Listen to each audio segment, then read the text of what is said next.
Okay, it looks like we made it further than we were. All right, what kind of audio do we have? Can everybody hear? Can anybody hear?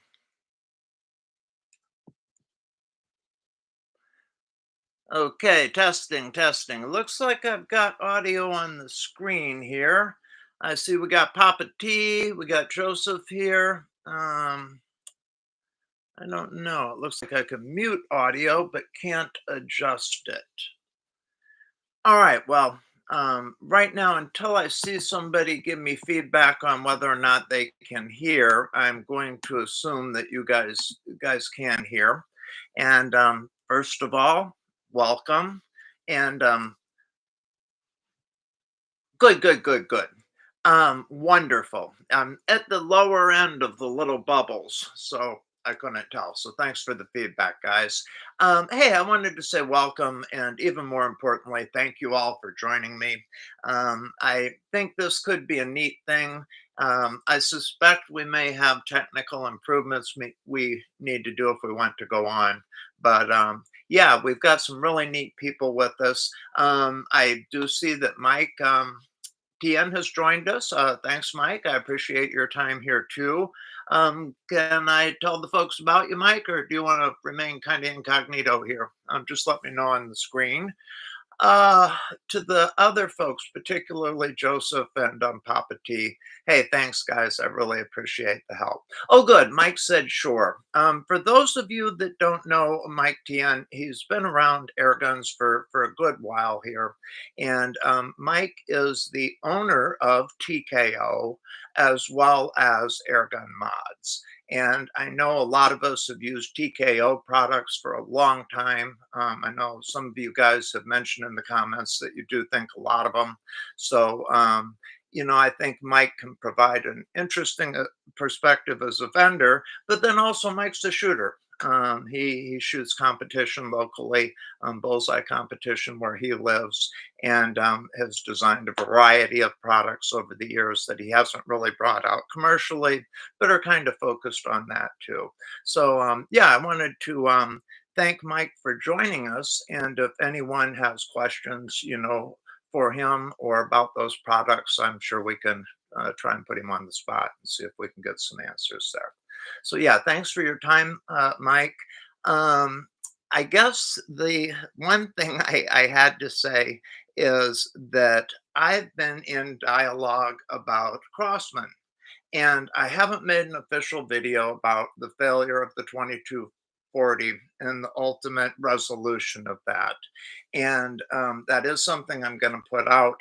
But if you guys are interested in that story, I'll just recap. Oh, I got a TKO suppressor and I had it quite a while now. Joseph, yes, yes. My first one I bought, I sold with the gun that I had it on because other people admired it. But I too have enjoyed them for quite a while. So it's good to hear. Um, but oh, back to what I was saying here. Now I lost my train of thought for a second. Um, oh, forgive me about that, guys. Anyway, glad for the feedback, Joseph. Um, as far as a couple of the topics, oh, Crossman. Yeah, what had happened here with Crossman is obviously I got a defective pistol. It was defective out of the gate. I don't know if I got a bad person that day at Amazon or what, but as I tried to find resolution, they really wanted to go with, hey, these are non-returnable items. Go to Crossman. And I kind of dialogued both the diagnostics there and my initial experience. The part that I haven't updated is that I done my due diligence, and then we had really decided it was down to either the poppet or the base of that valve in there. So my experience with Amazon, and I didn't want to put out something to that effect, but it was pretty much what Nibs implied from Walnut and Steel in the comments, which is they seem to go one of two ways. They kind of stonewall you for a while, but then if you push, they basically let you keep the gun and refund the money, or let you keep the gun and send you a new gun. And I didn't really want to publish that. and I didn't really feel like I needed that out of him because I had other plans for the gun. So I did go ahead and let the time expire on the Amazon return. And I don't even know if that's true. I may have until the end of until the day to let it expire. But I called back Crossman and got another customer service person. And this is the second time I've talked to him recently. And I told them I'd let it expire. And I explained to them my whole situation. And this time, again, like the woman I talked to a couple of weeks back or a few weeks back, they did seem to be answering the phone in New York, and it was a knowledgeable person. I don't know if they sent him to training or this is a Crossman employee that had been rehired, which is more what I suspect. Alaskan Airgunners got on the air and said, "Oh my God, 130 people laid off in New York. Never buy another Crossman product." A lot of the companies that I worked for, and I was in the telecommunications industry for years, when they'd be bought and sold, often employees were laid off by one group and then rehired, often in a lesser number, but rehired by the new company. And speaking with the folks over the phone, I got more feeling something like that. They were very knowledgeable, incredibly helpful. The guy says, "Look, I don't have a valve assembly. I can send you an inventory." But, I'm like, I'm pretty sure it's the poppet. Hey, I'll just ship you a new one free. I can have it there by Tuesday. And I guess my experience there was much more similar to the traditional Crossman. And when I do my Christmas video, I remain a Crossman supporter, and I want to believe that they're in process of becoming something better. Also, in the comments, the positive comments have tended to outweigh the negatives. I got one other one that was like me. Hey, got a bad valve out of the box. He, like me, needed it for something, so he bought a replacement valve off eBay and went on his merry way. Most of the comments are, talking about things like they've upgraded that breech screw that we've all hated forever. They've done a lot of that kind of thing with regard to fasteners, the ball detent for the safety, stuff like that. As we went through them, I saw what I would call product improvements. And the only area, that was lacking, it was that I'd gotten a defective unit. And in my opinion, the retailer, Amazon, kind of fell down, and the process between them and Crossman wasn't solid yet. So anyway, that was, a couple of people started to ask, and that was the history of the Crossman thing. I had plans for that gun that we're continuing to develop. So I had already started with a different valve on it. But yeah, they did mail me a new poppet, and that was for a gun that they understood to be um, out of coverage, and they did it for free like they used to. So I thought that was super positive. Anybody got topics out there that you want to talk about? Please let me know in the comments. And if you can start your comment with a dollar sign or a star, that'll help me catch it from other comments that are out there. Taking a look and reading at them. Oh, it says Papa T says, "I haven't played with any TKO yet, but glad to have you here with us, Mike." Yes, me indeed. I've offered to Mike before, and if you guys, you guys are reflective of the audience here. I've very much wanted to interview Mike at some point because he's an incredibly interesting guy and he has a lot to share, and has been there and done that with a lot of the parts of this industry. The announcement was, "MV office is being shut down. Maybe smaller number left there." Yeah, yeah. No, I know the layoffs were there. Obviously, manufacturing's moved, and it appeared. I know we've talked about in the comments to be a staged move. Hey, if anybody's looking for a tip, by the way, I don't know if it's occurred to you guys. I suspect that the high grade silhouette pistol, the 2300S. My guess is retailers are still sitting on a US made copy of that in their inventory. One of the things I'm already getting in the comments is, how do we tell US maids? Are they going to be worth more? Hey, how you doing, Nibs? Glad to see you. Your ears must have been burning. We were talking about Crossman resolutions, and I told them that you had commented that you had found satisfactory resolution, and have been telling about mine. Hey, also, Nibs, I'll let you know we've got Mike Tehan with us too from TKO and Airgun Mods, and we're poking him with spears when we get a chance. So you're welcome to do that. Ah, there we go. More of you guys chatting in the comments. So no, the Crossman thing I think was good. You guys know also, speaking of vendors, like Mike, I have been absolutely loving my Jet One, with the exception of I don't own a compressor. So if anybody's got a bargain basement deal on a used compressor, let me know because I love this thing. Been doing all kinds of testing that I'll publish, testing with and without moderators. Got to tell you, bark's kind of loud for me, particularly indoors without a moderator. So have been testing, accuracy with and without and those kinds of things.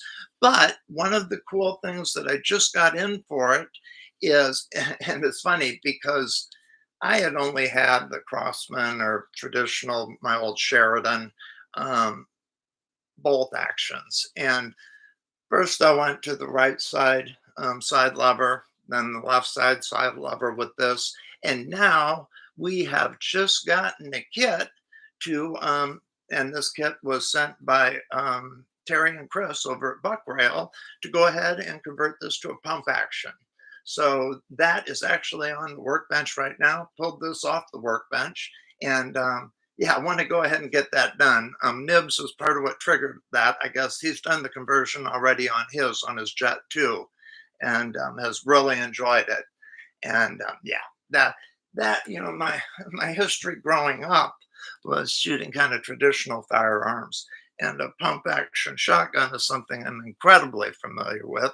But to be honest, I didn't ever have a lot of bolt action rifle experience other than the air guns. So yeah, I'm looking forward to a pumper. I think I can handle that. I'm going to try and catch up with comments real quick. Oh, nice. Very good. Very good. And hey, Joseph, I got to ask you if you don't mind. Santa Maria, what part of California is that in? I'm thinking I've been through there and that it's a coastal part, but I couldn't place exactly where on the coast you were. So drop that in the comments if you'd be so kind. I did a video the other day, and this is another topic I wanted to bounce off you guys because when I look at who's here, we've got an incredibly informed group. Um, we have a number of air guns that are coming out that are of higher power than we've seen before and are of a more compact size than we've seen before. And some of these air guns in particular, and I apologize, the name escapes me, but it's the one that has the air cartridges and they have a burst disc in them. And then you pressurize them, load them in like a double barrel shotgun. And, they're marketing it as both fun and self defense. And then, of course, you have your Hubans and your Hatsan bell locks and those kind of things that are also starting to market more and more towards a self-defense market. One of the things I've super enjoyed about air gunning is the lack of legislation. You know, I'm old enough to remember when we ordered our firearms out of the Sears catalog, and they wouldn't ship them to your door anymore. You actually had to go down to the catalog department and pick up your firearm. But we went from that to where we are today. And I'm not saying we're not better for it. I'm not going to get into those political debates, but it impresses me as more and more air gun manufacturers uh, make guns look evil and market them in kind of that vein. I have to wonder if it make us a target for legislation. And, I don't know if other people have thought about that as I look at it and as I've gotten more international viewers. And when I used to work at the Green, I used to work with Dan House and, oh, I forget Biohazard's name, Dwayne, and those guys over at the Crossman Forum. We used to have a big international population and a lot of folks from Canada. And I've always felt very blessed that we didn't have the kind of restrictions on air pistols versus air guns and 12 foot-pounds, and some of the legislations they do in other places. And oh, cool, about 60 miles from Santa Barbara. Very nice. Yes, I've been to Santa Barbara on business and then traveled around there. Okay, well, that's beautiful country. You are spoiled, dude. Very nice, Joseph. You get to see the dolphins and stuff come by and all of that, I suspect sometimes. I used to live in Anchorage, Alaska, and one of the neat things about that was the whales. And we often would have beluga whales, which look like a herd of refrigerators that would come into the bay, into Puget Sound, there at Anchorage. So yeah, neat area, very nice area, Joseph. Also, if you guys don't know, Joseph's a winner. Joseph won the giveaway for the Mark Point pistol. And I don't know if he's done any shooting with it yet. For a $35 pistol, I was impressed with that thing. Because yeah, it shoots straight, works well, and I suspect will continue to work for a good while. So anyway, Airguns is defensive instruments. You guys have thoughts? Don't care. I mean, I'd like to get my hands on a Velox or a Huben or some of these others. I not having a compressor, I'm not incredibly interested in the burst disc one, but and I guess too, I'm coming at it from a perspective of someone who's allowed to own firearms for defensive purposes. And perhaps if you're in an area where that's not the case, or you're restricted, maybe the benefits outweigh. But yeah, that's a road I'd rather not see our legislature go down. They don't have to. And certainly, as someone pointed out, and was it Papa T, that in the comments that in the U.S. some legislation for firearms is lessening. So maybe I'm being alarmist or chicken little when I see that. But sometimes I think in the public, we live and die by perception. So I at least hope manufacturers can kind of tone it down. We know what they're saying, but when they say, still lethal and now concealable, mm, I think that might be a red flag. Okay, let me catch up with some of these comments here real quick. Yeah, about Crossman, we've heard that too. Okay, all right.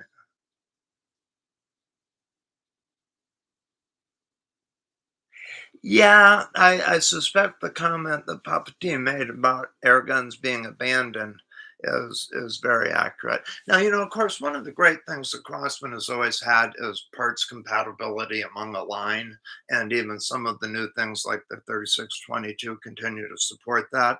So I suspect those products will remain in production largely, but I don't know.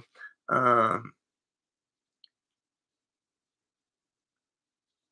yeah, yeah. No, okay, Joseph. Well, thanks. And I gather we've had, I'm always impressed with the number of visitors to Alaska.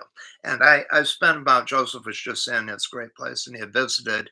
And, as a personal aside, I was up there for about 17 years, married a local woman while I was up there. We were together for 21 years. And, yeah, while we worked there at one point, we were in college and she, drove for Gray Line, the tours, and I was, just tons of visitors were. It was incredible the visitors we were getting. We were overloaded with them then, and so often now when I mention having lived there, people mention, oh yeah, either that they had work that took them up there back and forth, or that they had visited. And most people that visit really enjoy it. Alaska can be a very tough place to raise a family in particular, and that's where we were. When my daughter graduated high school and the younger kids hadn't, that's when we moved. But yeah, very expensive for a family, easier for a single person or a couple, not unlike Hawaii, but just gorgeous, beautiful, beautiful country. I got a comment about the self-defense. Yeah. Yeah, I agree, Papa T there. He's just saying that while they're reaching powers like that, and I mean, I always think of a 22 long rifle as about 120 foot-pounds out of a rifle. And, 9 millimeters, roughly a carry load, 300 foot-pounds. So, obviously, even now, there's a big disparity between even a pistol power firearm and, an air gun. Now, tendency, and I'll refer to man-powered bullets again. If you haven't read Middleton's Man-Powered Bullets, excellent resource. Can't speak highly enough about it. But the trend too that Airgun are taking is much like black powder. If we can increase the size of the projectile, weight, momentum, and air or CO2 gases, or those things work better in a larger bore, you can increase lethality substantially without having to reach for additional or not muzzle velocity, but muzzle energy. And it's the old 45 ACP versus the faster cartridges. Sometimes a big old hunk of slow moving lead is quite lethal. And as we're seeing them go 25, 30, 35 caliber, well, 35 caliber and an increased weight, the fact that it's only moving 800 feet per second or 700 feet per second, at 8 feet away. um, so no, I agree, Papa, that they're not as frightening. Yes, now I'm with you, and what he was saying is, oh, okay, I got to catch up on a couple of these. Walnut and Steel says you got to play with his Norica various bullpup. Very neat, very neat. And Papa's, what do you think of it, Nibs? Yeah, yeah, give us a comment or two there. And I agree with you about the jet, and I agree with you about less lethal. The other end of the spectrum is you have these less lethal guns, and I followed those two. Very interested in them. And you've got ones like the Burna and some of those. And from what I've seen, I would not want to be shot with one. But without OCs, the pepper balls, and even with the pepper balls, I question a determined or um, adversary under the influence if they would be effective enough or just complicate matters. And I don't know. And one of the issues, of course, anytime you employ pepper spray, and we had a big military Air Force and military base in Alaska, and I used to do hiring for a company, so I had a lot of people either working at one of the bases or ex, and yeah, they talk about their OC spray experience. And if you haven't been pepper sprayed, most guys would rather take tear gas than a good blast of pepper spray. And your problem with it is in using it, you often get dosed too. So I would like to see less lethal that continues to develop to where, yeah, like a beanbag round. When you watch those things out of the shoddy, they'll slow them down, but there's even some people that'll shake those off. So that's an interesting, I hope less lethal continues to develop. Let me catch up here. Uh,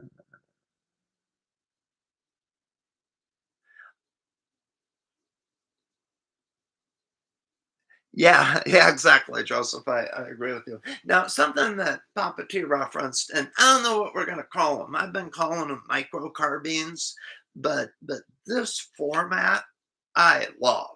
I want to get a no toast. Now you're seeing the Reximex, which is a little more expensive version of this kind of deal, but this microcarbine pistol with the reservoir behind the barrel. Has been just super, super functional. And talking about that, and I've had this discussion with Mike PM before. Something I support, and I will do as far as matches and that kind of thing.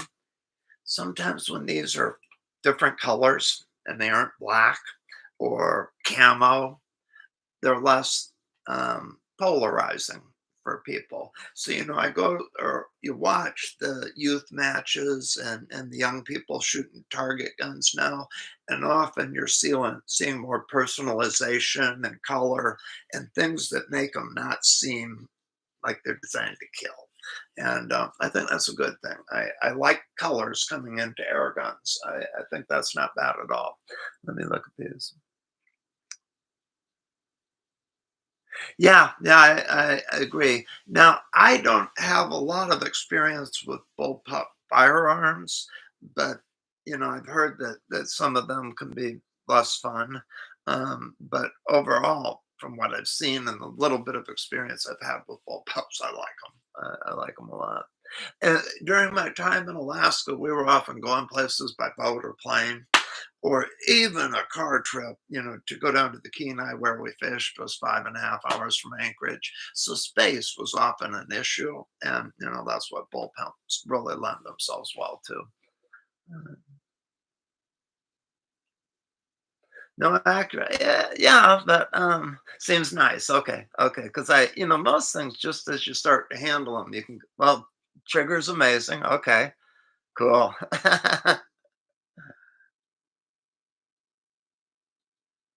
Okay.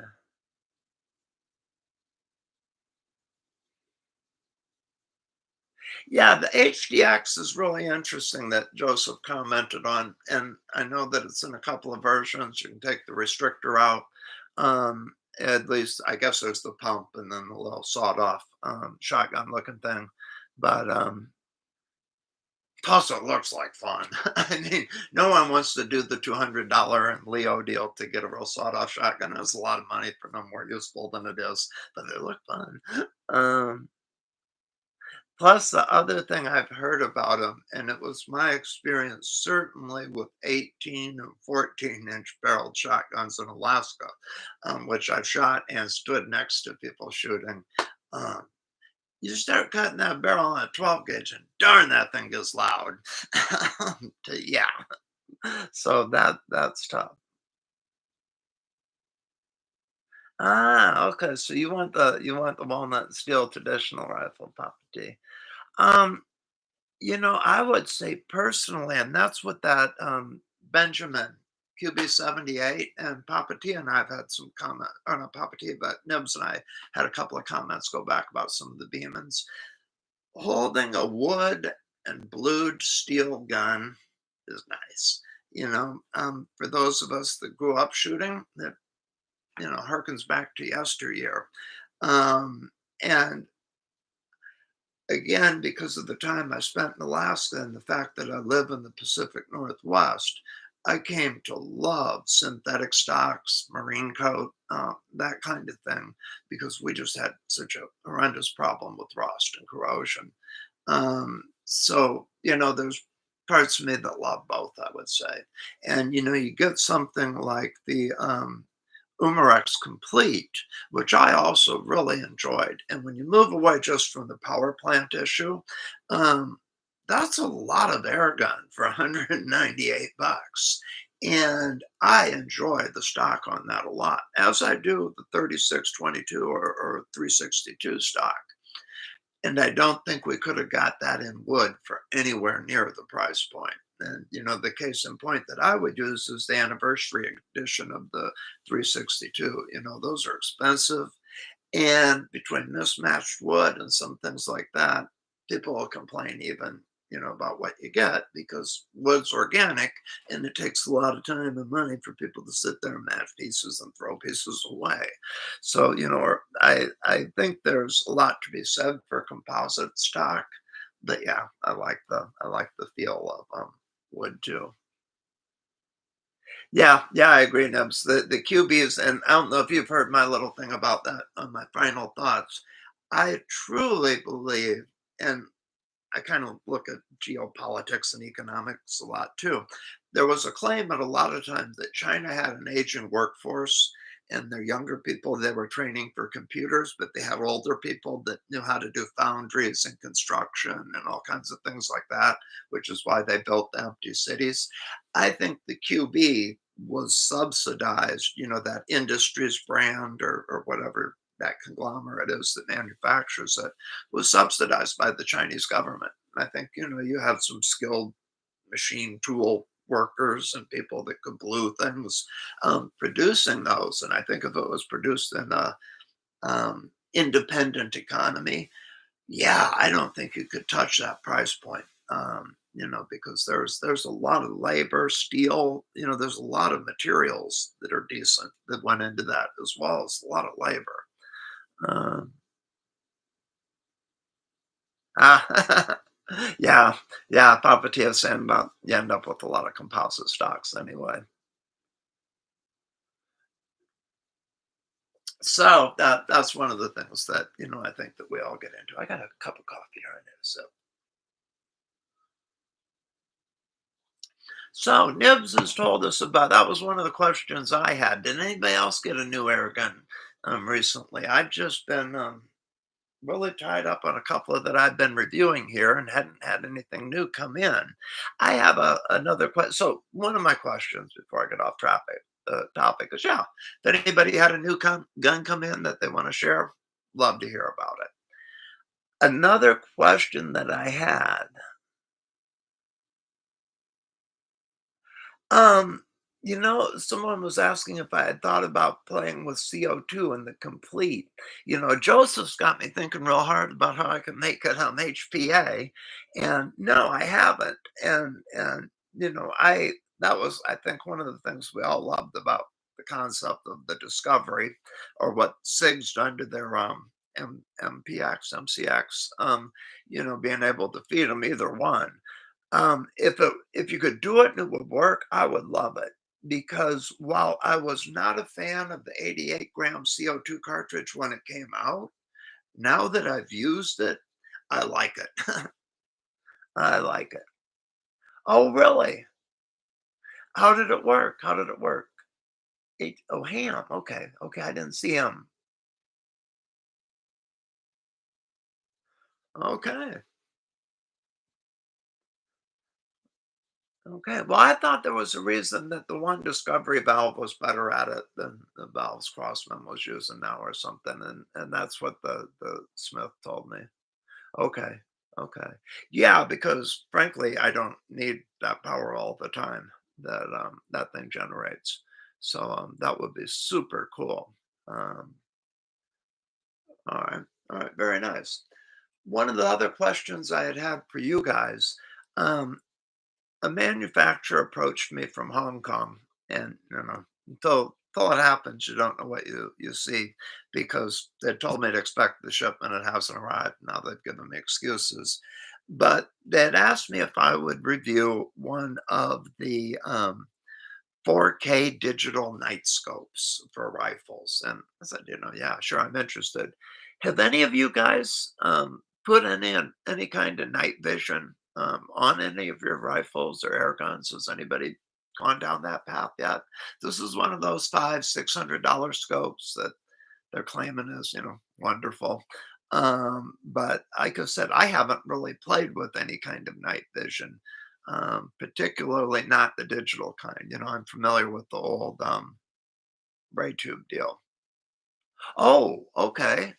How do you like it? Nib says he has the NV400 from One Leaf. Okay, One Leaf's who approached me.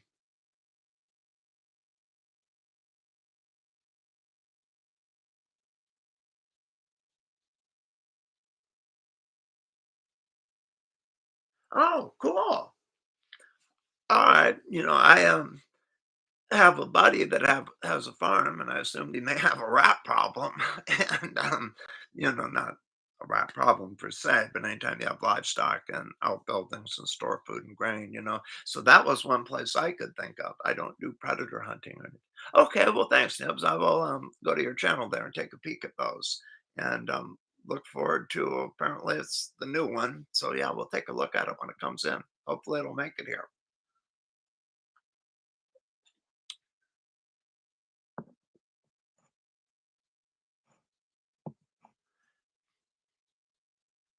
Wow, okay, so you guys are further along this road than I've been yet.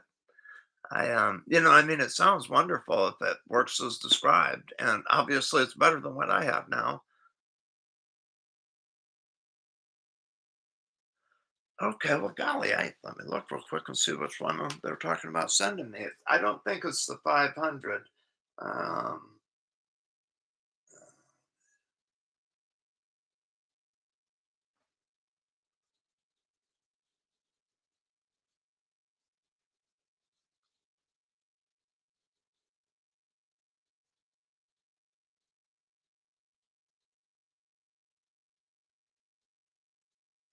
No, no, no, it's not the 500.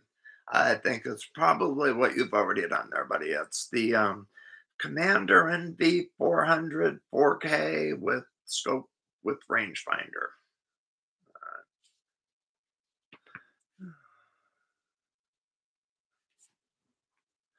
So yeah, that is something that hopefully we'll see. And sounds like he's got a good review out. But yeah, I'll go ahead and put my thumbprint on that too. See what we can do there. Now that's a good question. I know that Nibs does a lot of target shooting, and it looks like Backyard Dispatcher wasn't able to make it. Are you guys doing a lot of hunting or pesting?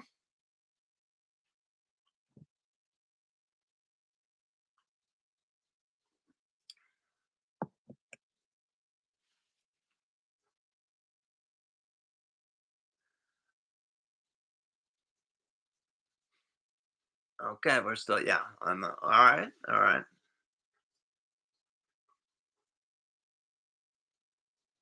Uh, yeah, the little bit of info I saw was much more like a brochure and a lot less like a product release, like I was used to in my old industry for something like that, where you'd have a lot more specifics. Ah, okay, okay. Papa T says he's got one of the big guns, but mostly plinking.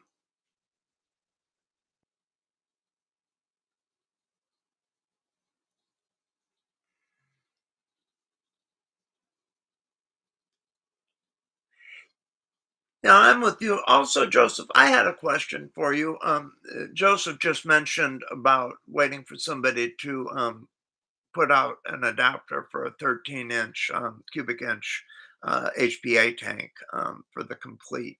On the subject of the 13-inch HPA tank, uh, a comment was made, I think, by Backyard Dispatcher and or it may have been Papa T. Joseph, you got in on it about putting one of those on the Jet One. What do I need to do for that?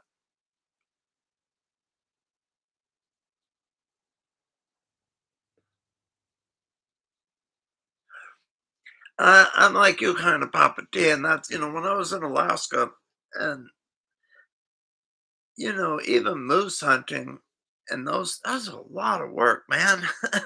um, yeah, I mean, when I was a kid and grew up, I was always, Grandma, how come you don't slaughter anymore? How come you don't slaughter your own beef? And I always wanted to slaughter a cow with her. After I had help friends process beef, and then help process a moose. That was a lot of work, and I don't enjoy venison that much. Now moose, I did enjoy a lot, but a lot of game I don't enjoy enough to go through that much work.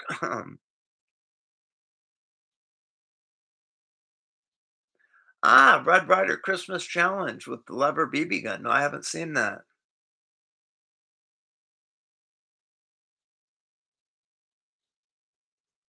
Yes, yes, that's what I understood with regards to the video on the pump. I was going to take a look at that and then put that thing in. If not today, probably tomorrow. Yeah, some of the states around me, and my state is not that progressive, allows a lot of air gun hunting. And, along the lines of what I just mentioned of not really wanting to process large game or that kind of thing, turkey hunting is something that's interesting to me. And the turkey population in our state has been, you know, rebounded over the last years to where you see turkey all the time.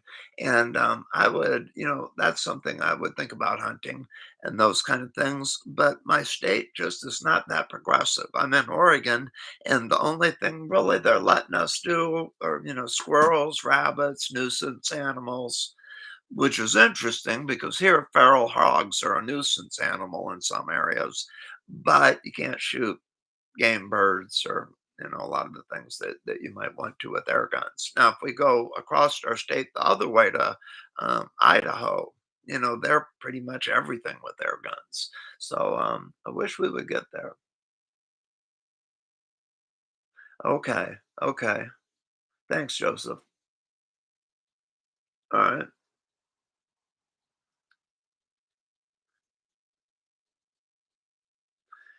No, I hadn't heard about the BB gun challenge, but I've been a little bit out of it, so that was something that wasn't on my radar. Um, I was gonna dig out my Red Ryder the other day just because I got a bunch of those, daisy targets, and I thought it'd be fun to do. Um, okay, where are we? 2:42, and let me check our thing here real quick.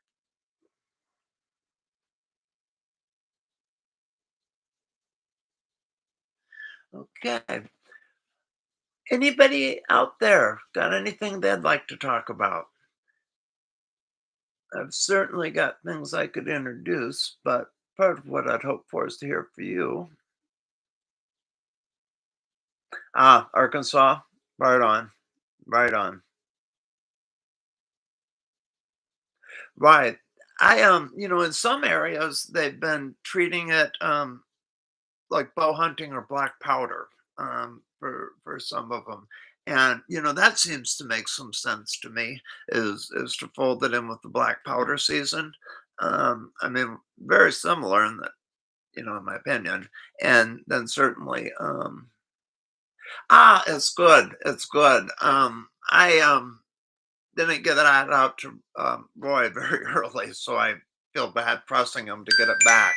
My hope had been that I would see that back from him, and get something out within the next couple of weeks. I'll call him this week. We'll see how that's going. He's also, and that's part of why he had asked about. We've been trying to run down what was happening with the fellow from Mac One that had been in Iraq a while ago. The guy that does my airgun work is also a Crossman Warranty Center, and apparently he's one of the last ones in his area because he's just inundated, and he relocated recently, moved his shop, so he's trying to juggle that. But apparently, he's the only one that does part of that work. That oh god, the guy's name escapes me now.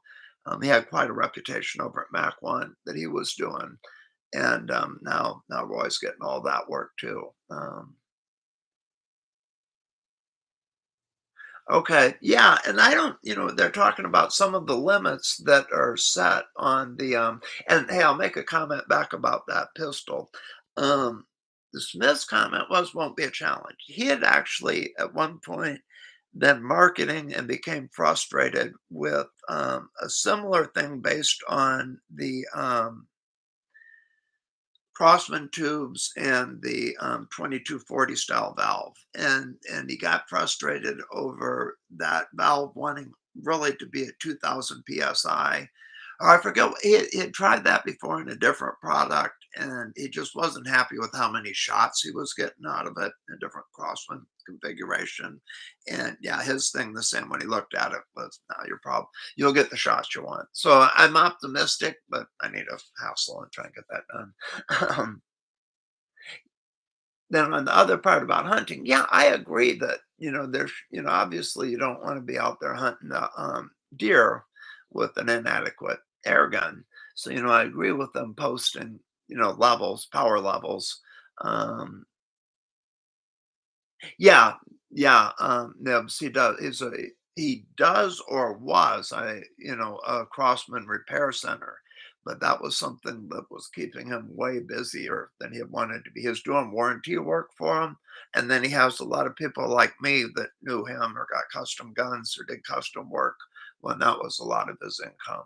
Um, I'll, I don't know. It's Roy. What's Roy's last name? Gosh, I gotta look at his card. Um, Not Mountain Airguns that does YouTube, but the Mountain Air, was in Georgia forever, that Roy, and, yeah, he's really super knowledgeable on Crosswind, his repair or, center for him too. Henry, okay, okay, um yeah, and I guess he and Tim, McMurray, was it, at Mac One, had been doing something with Benjamins too. Older Benjis, I thought, was something that they were both working on, and now all of a sudden Roy's really flooded with that stuff. and he was asking if I knew Tim, if Tim was going back to work. And what I've heard is maybe not. It doesn't sound like anybody's heard anything good there. Yeah, I don't think we've got anybody in the Northwest doing Crossman repair officially anymore. We had Ollie Damon in Portland for like 100 years, and they went out. And then we had a guy in Seattle, but I don't know that there's anybody now.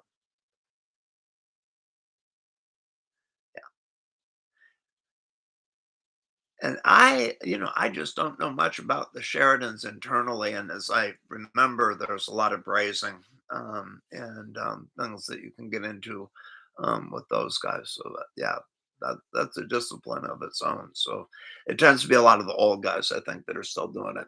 Yeah, yeah. So, all right, Henry. Now, well, yeah, if you get a chance, I'll have to get his name from you. I just or ask your wife. I'll call Mountain Air this week, see what those guys are doing now that the holidays passed, and find that out. I've got golly, it must have been, well, it would be a early to mid '70s Benji, or be like a three. It was the old pneumatic 5 millimeter pneumatic pumper, and the that I got from my great uncle that's in the closet at my dad's house. That I'm hoping to get my hands on when I'm back there. I may need to send that to someone because I'm not qualified to dig into that on my own. I don't think. Yeah, that's the same one. He had done some other stuff for me on my flat top valve and some of those parts. And I said, well, I'm doing it for a YouTube video. You want me to put your name in? I said, oh God, no, please don't. Don't tell anyone how to get a hold of me. So I guess he was pretty buried at that time. Oh wow, wow, that's a good one. Yeah, and part of that's what I was trying to avoid on my 3622 project with shipping. It's great if you can find somebody relatively close.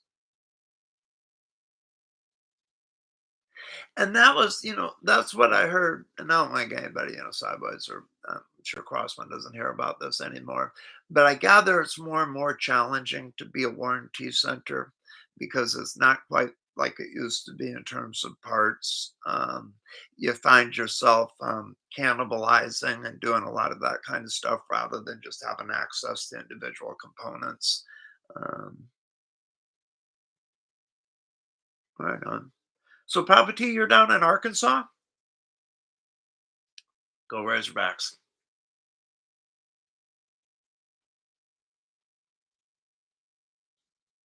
And Nibs, you're on the East Coast, are you not, sir?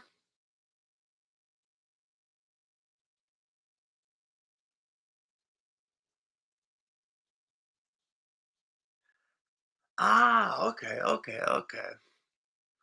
Nice, nice. Well, you were getting some weather there for a while. New York. All right, very cool. My daughter's in Brooklyn. I'd like to get out to visit her soon. Now her partner's family's from upstate, so I'd like to do the whole tour. Right on. Uh, and we know Joseph's in sunny California, Mike's in Nebraska, and I'm out here in Oregon. Yeah, yeah. And I always wanted to tour that old facility. I don't know if Mike's with us or not, but he's been through it before, and a lot of the people that I talked to that have been through it before said it was neat. So, but those days are gone, I guess. Ah, okay.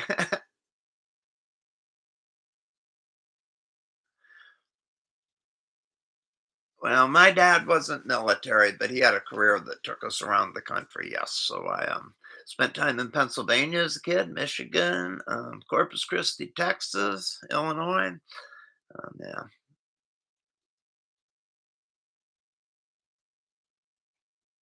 Yes, we do. Yes, we do. And it's interesting when I look at the analytics, I'm surprised about the growing number of international viewers. And I'm sure Nibs and other people see it too. but the Philippines and yeah, a lot of ones. When the channel started, it was a lot of obviously U.S., Canada, and UK, and then Germany, France, Netherlands. But now it's quite eclectic.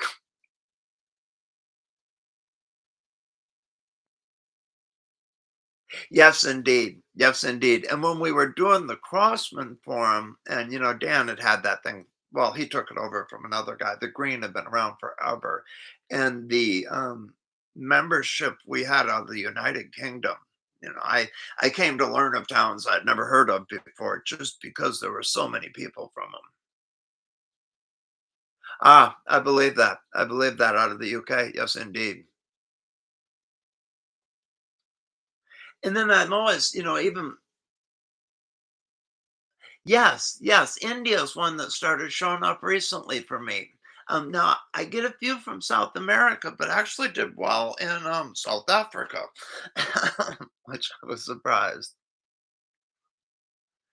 Ooh, 40 or 50 countries. My dad, when I was a kid, my dad had a company that he had a very skilled technician that was also a ham radio operator. And of course, the hams track all of the both counties, countries, all of those things that they communicate with. And yeah, 50, 40 or 50 countries is impressive, Nibs. Now I gotta look. You guys are making me curious. Where are we looking like for audience right now? Not here, obviously, but uh,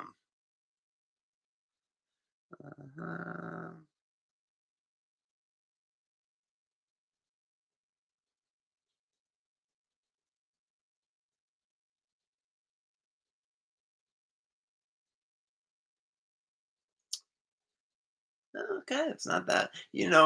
India, yep. Philippines, Mexico, Italy, Netherlands, Germany, Australia. Yes, those are some of the ones that were come up recently that haven't been traditional followers. Then the other interesting thing is shorts. And I don't know about you guys, but I feel really pressed by YouTube to make shorts.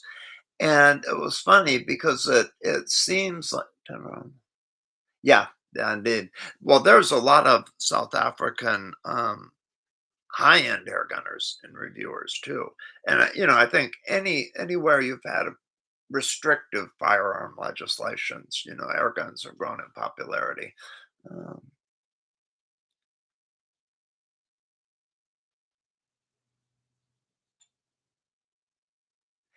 Now, Joseph, have you ordered parts out of the UK from them and had them shipped here? Or do you have to pay any duties coming in? Because I've got now a step. Well, I've got three-step kids that are in Germany, and I was looking at wanting to send one of them a Christmas present, but boy, the value added tax or whatever, it was a musical instrument, and I didn't know how it worked coming into our country. Oh, 50 exactly. Very nice.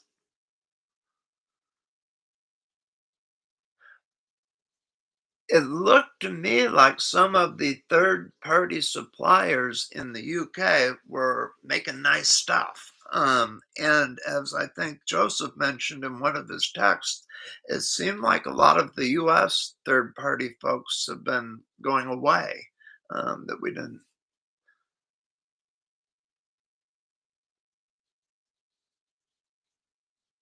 So yeah, I think that, and I think too it was probably Joseph that mentioned nothing on the Crossman custom shop anymore, that thing's gone all the way defunct. The last times I had been there, it was very limited, the choices.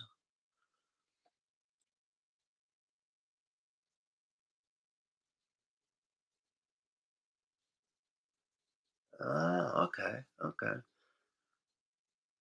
Um, yeah, I've not done anything international like that.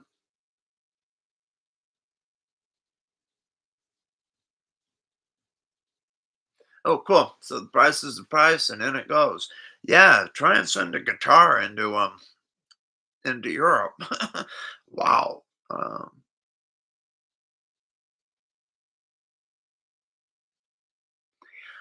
Wow. I wonder, Nibs had said about his contact at Crossman. I wonder if the dude got laid off. Yeah.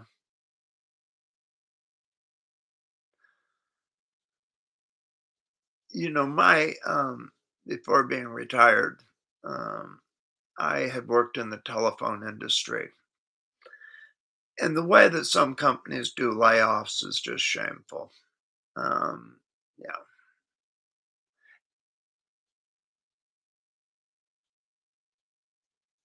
Yeah, the only one at Crossman I'd known over the years in sales was Chip, was it? And I know he's been out of there for quite a while.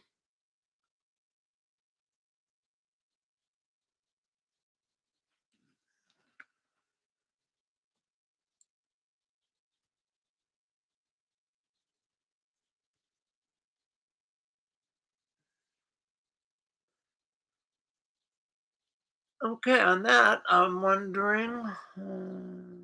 Okay. Well, yeah, was Nibs at one point? Weren't you talking to the product manager for the 3622 on your site? Is that the one that's gone dark on you?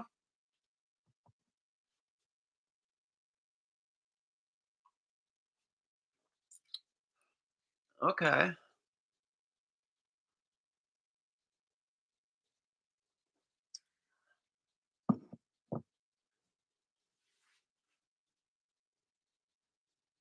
Have any of you guys got a 3622? Nibs has got one, I'm sure, but anybody else? What I'm curious is if anybody's had problems with valve lock. That, supposedly that's why they put what some people are calling a hammer spring adjustment in the back.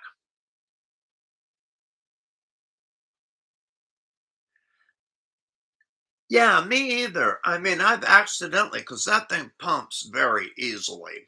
I've accidentally overpumped, not crazy overpumped, but just, oh no, I'm overpumped. I've not locked it up ever, ever.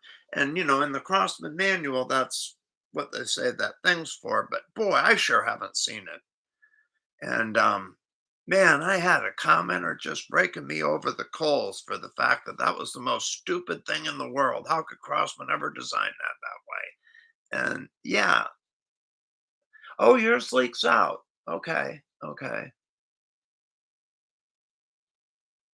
And that's the one thing I appreciate about that jet. This thing does not leak out, which I really appreciate since I'm hand pumping. Okay. And I don't know on my 3622 in that often I would pump it the night before and then go out and shoot it the next day. And obviously it doesn't have a gauge, but I would get the shots I expected in that. So I didn't really track it super hard.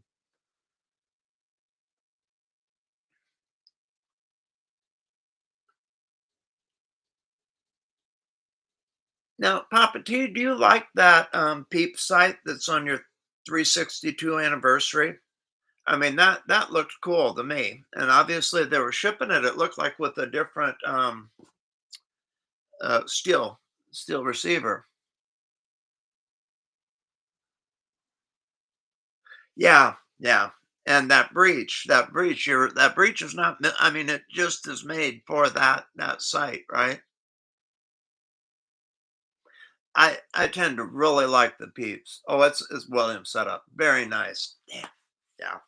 No, I keep looking at that thing, but man, 400 bucks, and they were on sale for a while, but okay. Now, have any of you guys ordered parts from who is it? Oh gosh. Uh, the website's yellow. They make aluminum grips, brass grips, parts supplier.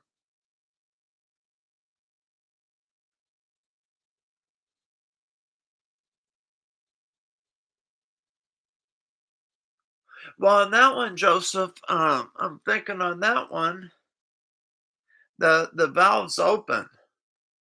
Well, I mean it's not open, but the valve spring doesn't close. There, the valve doesn't ever close on that one. So I think the leak's somewhere different. Um, on that 3622, it's the one that's just got a hole in the front of it, and I said, "Why don't they make it open?" And there's a spring that, is for the hammer for the back of the valve to close, but the front of the valve is not closed by that. Well, that's what I'm saying. I don't think it can be leaking in the front. I I don't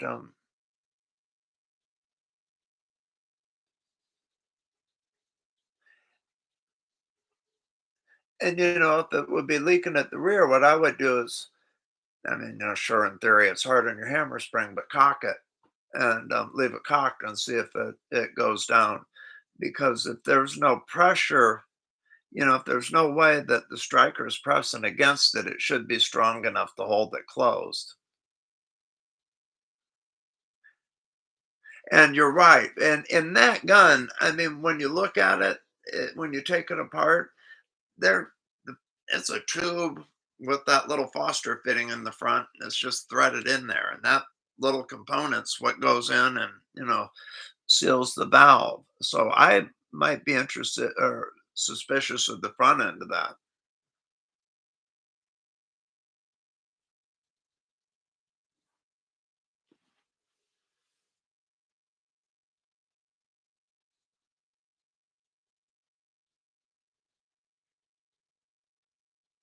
Yeah, yeah. No, I agree with that. Like I said, we got a wealth of knowledge here. And I think too, that is one of the advantages. And again, why I appreciate you guys doing this.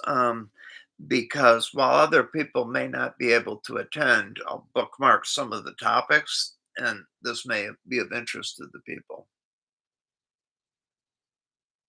The oil in question.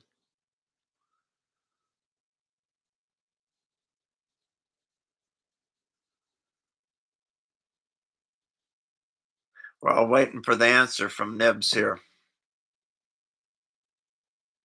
The question Papa T and I were going over the other day is how often do you hit a gun with Pell gun oil when you fill it?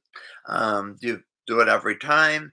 And I mentioned in one of my videos, and I think it was the Ruger 22, that I had just read one of the manuals that said do it every few times, and that's kind of what I've fallen into um, on the fill probe. On PCP, okay, okay, okay. I was thinking the,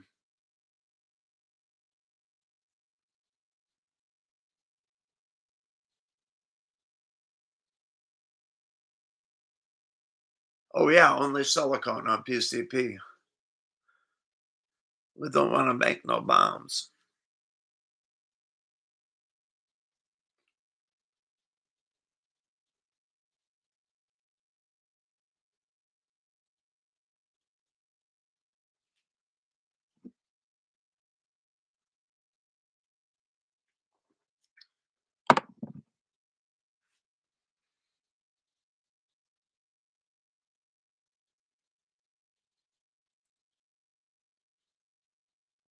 So, since we've got an answer on PCPs, I wanna get an answer too.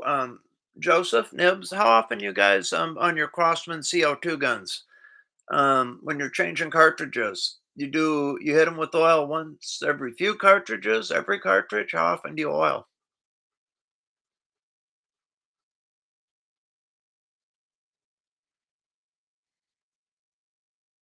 Okay. I had done that for years religiously, and now I've gotten to be more of a once every 3 cartridges guy. And then Joseph kind of took me to task because the one thing he brought up is those points, those piercing tips, one a dull these days pretty bad. And if you keep them oiled, they're not as soon to do that.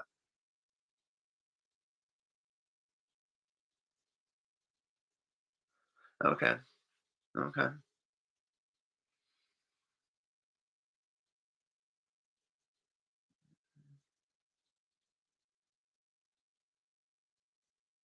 So Joseph, I got to ask you, have you shot your mark point?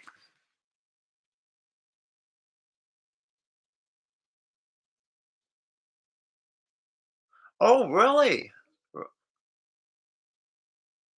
Wow, that's interesting, Mike.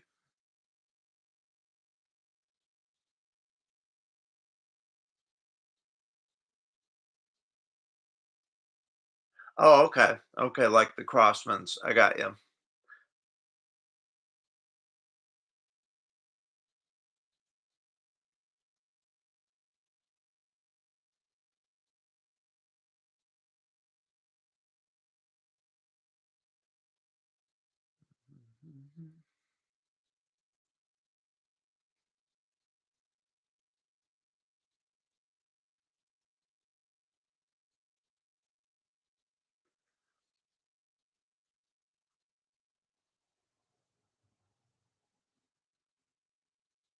Wow, okay. So you're Philippines, Palau, and Taiwan.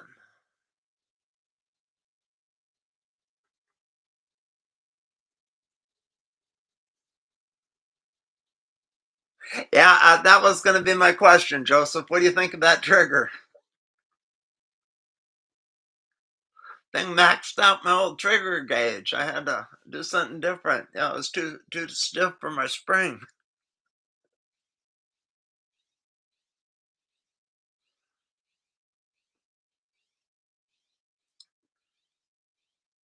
Yeah, the big drawback to that Umarex mark point is it has a pretty tough trigger pull. Yeah, Nibs, it was. We're talking about that mark point. Near as I can tell, about 8.5 pounds. But man, it just the way it is, it stacks. It reminds me of a Smith and Wesson revolver. It comes up to a point and then drops. But boy, it is stiff.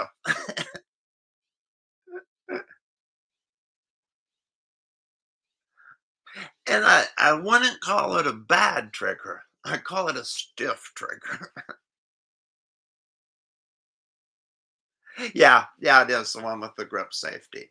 And the grip safety did not bother me at all. I didn't, at least, and I've got only a medium hand, and I hit it every time and never really noticed it. But for whatever reason, man, that trigger, as that thing stacks, you're like, is this ever gonna end?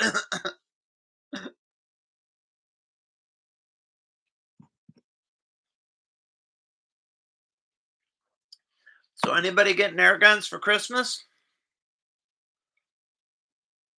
I'm gonna put out milk and cookies and a request for a compressor, but yeah, my wife's out of town, so I don't know.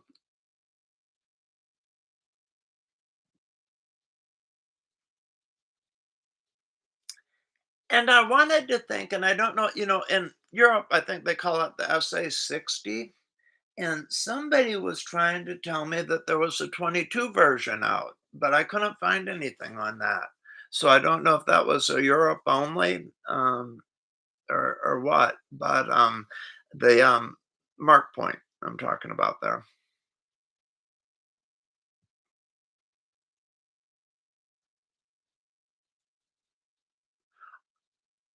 Nice. Nice. So have you played with your brother's toy, or are you saving it for him, Papa T? Oh, you're getting a prospect. Good for you. Good for you. Those are supposed to be nice. Very nice. And the full auto M1 looks like a lot of fun. I am actually I don't know what you guys think. He's all over the place, but the Airgun Alley guy did a cute video with the M1. Nice. It's a blast. Yeah. Now how many is it a burst? Is it limited in a burst, or oh, and that's actually a topic I wanted to bring up too, but let's go ahead with this. Oh, really? Okay. Walnut and steel or Nib saying, yeah, best video ever. Okay, so this one's full auto, 25 shots, right on. Cool. Because some of the old ones, they have problems with them freezing up, but at 25 shots, that's excellent. What?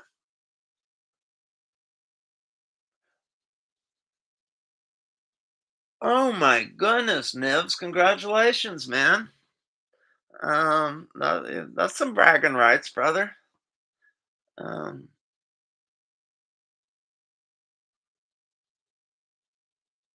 no, blackbirds. Those things were kind of the Cadillac of that genre. But I guess with the embargo, they're not coming in anymore. I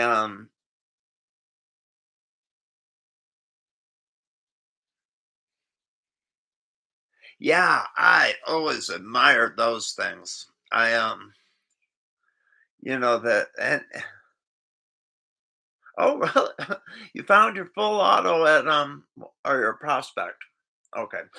Yeah, no, back to Joseph's thing. Man, those blackbirds were crazy. Um,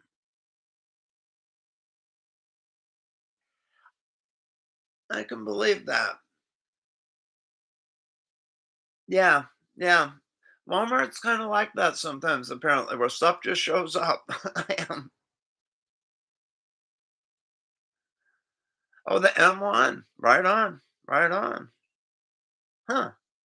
And Crossman's a big supplier, so yeah, that makes sense.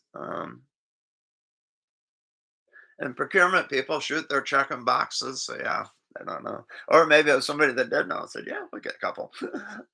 That's neat. And that's one of the things, if you follow my channel, that I've been very interested in.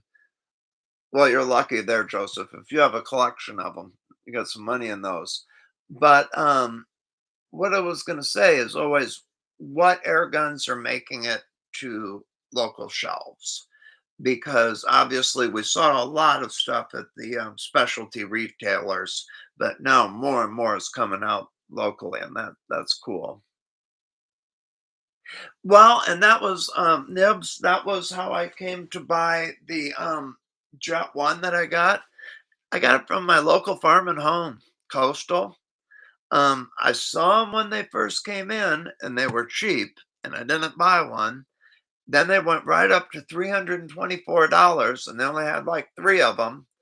And then they must have sold one or two, but then they went on sale, and I went there that morning and bought it and a pump for 220 bucks.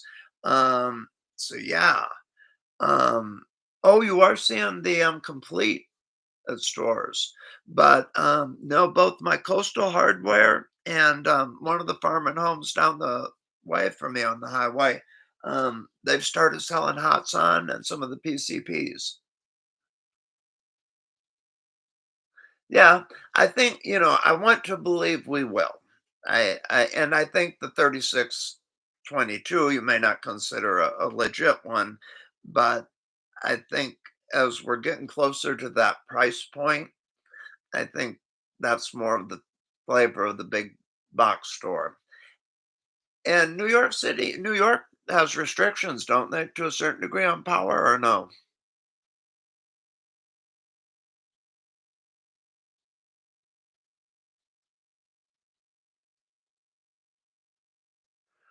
On 1,100 feet per second with the steel BB. I'm just reading Joseph's comments about those blackbirds.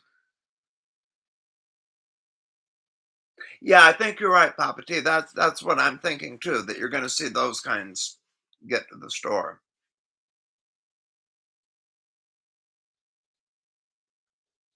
I worked customer service when I was a kid in high school, and then first part of college for a retailer, and then worked for Sears while I was in college. And how all the retailers work for the customer service end of it is any of these that are claimed effective, you're putting back in a stack in your warehouse till once a year when you rectify with that distributor or manager. And then you write off all of the ones that came back. Part of them, depending on what the cause is, they either tell you destroy them, junk them, take them with them if they think they can be fixed or whatever.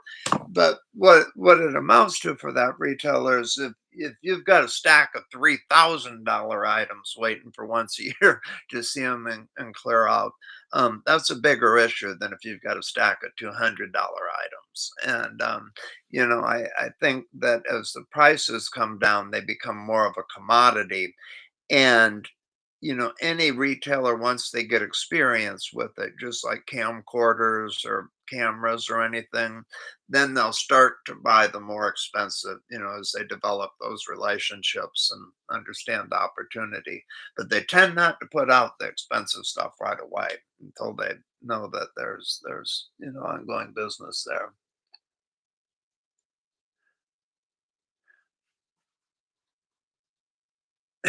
Sounds like a frying pan.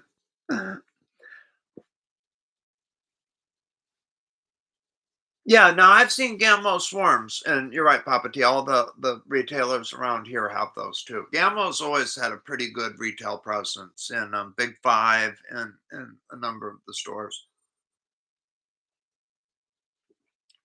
Actually, the first place I saw an Umarex CO2 Javelin when they first came out was a Big Five. They didn't know what it was. They're like, "Hey, look at this!" We're like, "Wow."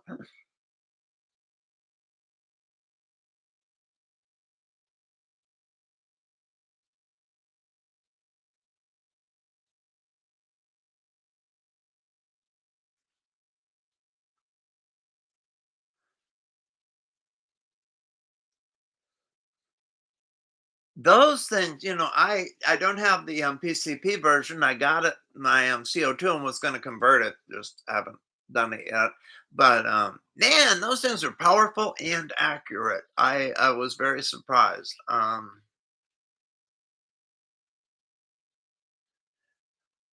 don't wanna go down the, self-defense thing too far, but I'll tell you what, man, if you were looking for a self-defense thing, whoo!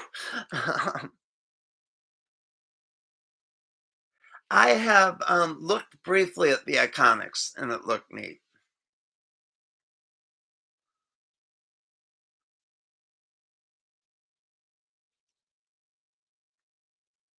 Oh, okay. What'd you think of it, Papa T?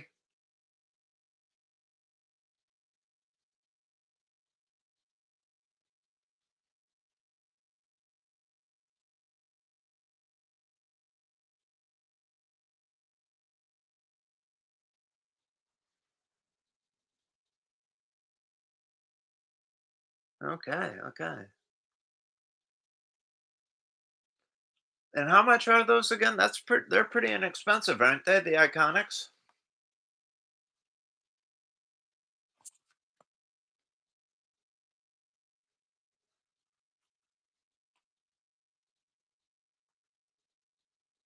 That's what I thought. Wow. No, I think those kind of things just are a really good opportunity for retailers. And I think they're gonna bite on that.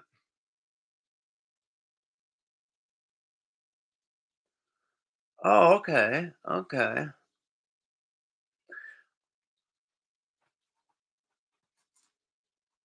Now that Joseph, that adapter is the one the fella on Inspire Precision was talking about, right? That 88 gram CO2 adapter.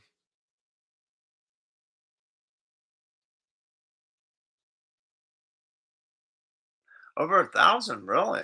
14.3, over 1,000. So you're in the what?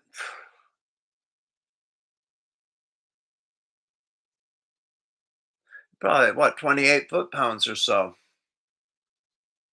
Yeah, yeah, there you go. 28 foot-pounds was the math in my head. Okay, hey, good to see you, Mike. I appreciate you sitting in on us. And thanks a lot, buddy. Talk to you again soon.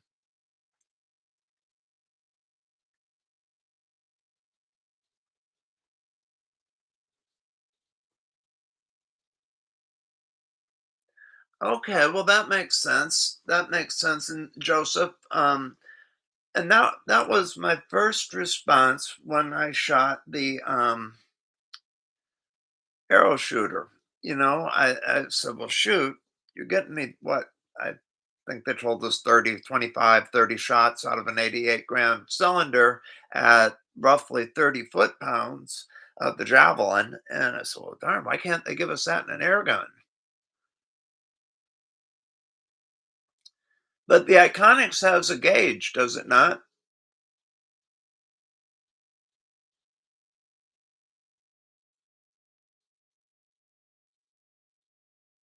Cool, cool. I mean, that's been the 2 complaints I've heard about the Crossman product is no gauge and plastic breach.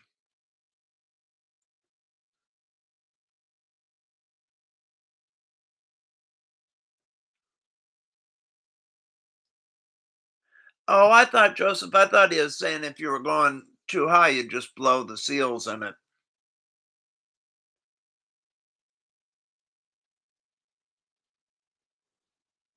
Okay, okay.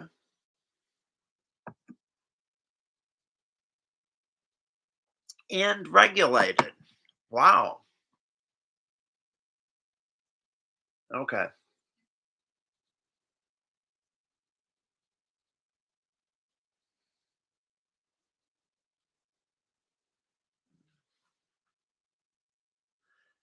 Would you say they're not that's another interesting trend I've seen lately.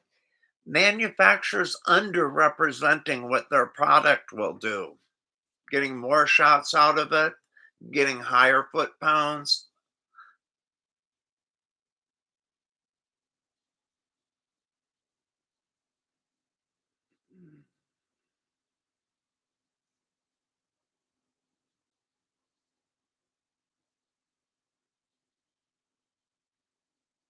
So they claim it's in release, meaning it's shipping?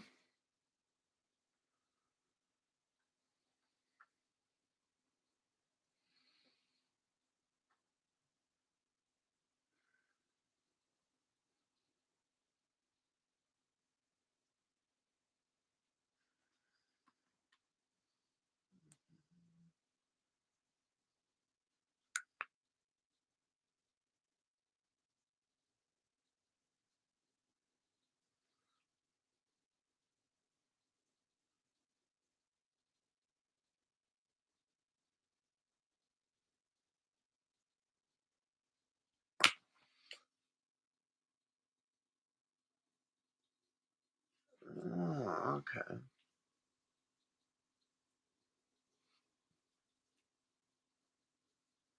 Hmm.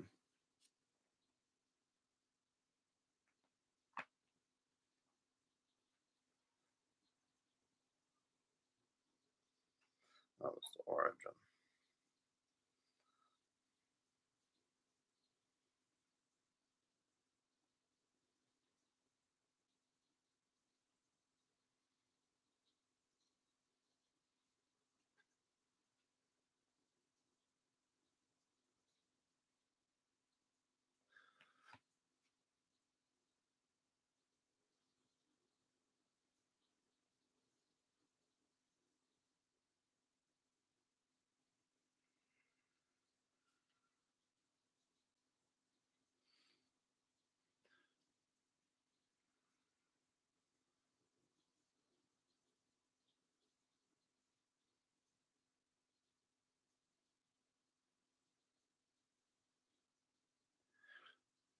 Well, I mean, in a way, I think sometimes we get too focused on regulated. I mean, my P rod wasn't regulated, and it had a pretty good range, and it was accurate as could be.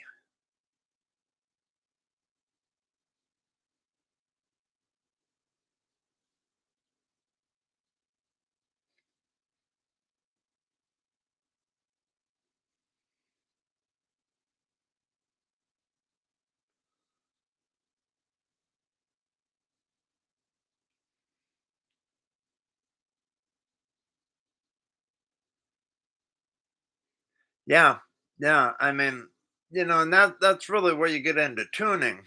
And for instance, you go back to that QB 78. I mean, I've played a lot with CO2 tuning, and that thing's a very well tuned gun. Um,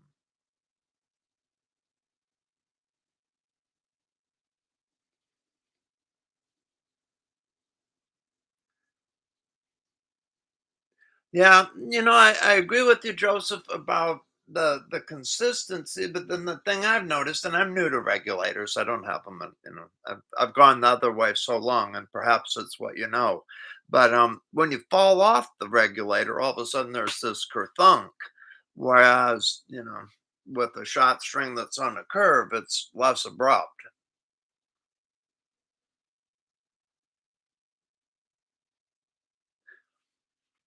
I've heard that Texan's a nice gun, Papa T.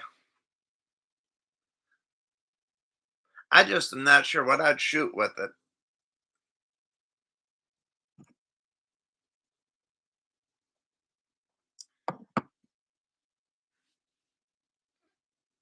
Yeah. Let me bring it up here to Oregon and maybe we can go shoot some of them feral hogs.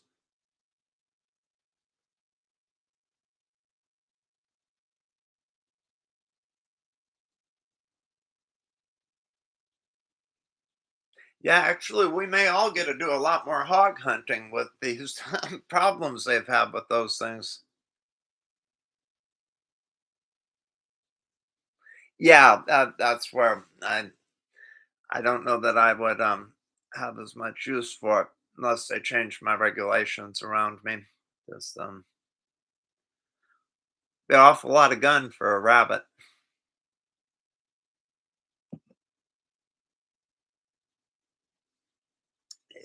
Get cold.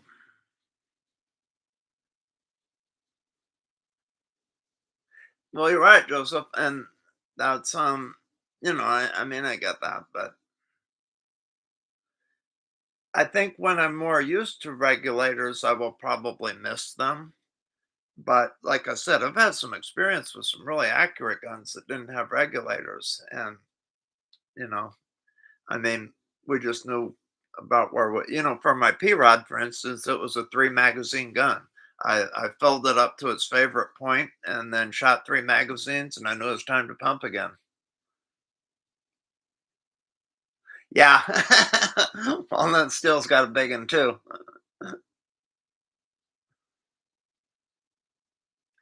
Well, for me, for the big bore, I mean, my dream big bore right now would be a wing shot. Really like either a wing shot two or one of those double shots they have, and I Papa. um hey, okay, Papa T, and actually, you guys are right. It's almost we've been going at it for an hour and a half, so I think we're probably all going to start to wind down here, Papa. Um, so yeah, thanks a lot, buddy. We'll talk to you soon. But yeah, I would that would be the big bore for me. I'm absolutely nuts for air shotguns, and so I definitely would like to have one of those. Um, all right, and we are 3:30. Wow. Well, hey guys, I think a lot of us are probably going to have things that we're going to have to get off to here soon, and I want to thank you all. I really appreciate you guys doing this with me, and yeah, absolutely. We had a lot of the people here I really wanted to see. I suspect that, if we do it again down the road, we may have even more. And a lot of this information was awesome. So, hey, thanks a lot, Nibs. We'll see you later, buddy. And Joseph, my friend, you still with me? Let me look at my little thing here and see. Apparently, I have thing that tells us how many are left, but I've just got to figure out how to read it. Okay. Mm, okay, we still got four of us in here. All right. Okie dokie. Um,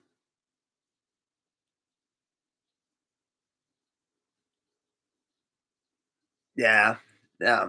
Hey, buddy, I'm gonna go ahead and wrap it up for this time. But hey, thank you guys all for a really great opportunity here, and very, very nice. I really appreciate you guys spending the time with me. And I got to go put the pump on the Jet One and get to work on some of these projects. And I will talk to you all soon. Hey, thanks again. Take care.